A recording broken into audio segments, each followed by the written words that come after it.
Өлгөндөн кийин бир түбөлүктүү жашоо башталат. Ошол түбөлүктүү жашоонун курулуусу мына ушул кыска жашоого байланыштуу. Пайгамбарыбыз саллаллаху алейхи ва саллям өзүнүн сөзүндө ад-дүния мазраатул ахира. Дүние бул акыреттин эгин талаасы деп белгилеп кеткен. Демек эгерде сиз эгинге, талаага эгерде сиз пияз эге турган болсоңуз, андан пияз аласыз. Эгерде кимде ким буудай эксе ал буудай алат, арпа эксе ал арпа алат. Бир адам арпа эгип буудай ала албайт. Же болбосо пияз эгип туруп ал картошканы ала албайт.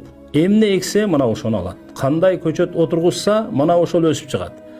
Ушул сыңарындай эле биз менен сиз бул дүйнөдө кандай жашоо өткөрсөк, бул жашоодо кандай амалдарды аткара турган болсок, мына ошого жараша өлүмдөн кийин бир түбөлүктүү жашоо башталат. Ошол себептен урматтуу мусулман бир туугандарым, бул жашоо, бул сыноо жашоо деп коебуз.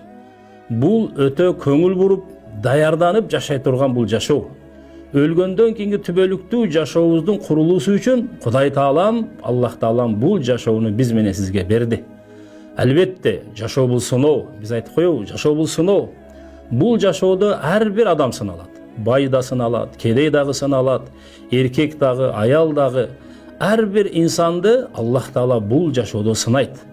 Жана бул жашоодо Аллах Таалам тарбиялайт. Бизде турмуш деп коебуз, Кээ бир аксакалдар ушул турмуш дегенди чечмелегенде турмуш. Мындайча айтканда сен ордуңдан тур, мушту же деген сөз да. Ордуңдан тур, мушту же деген сөз.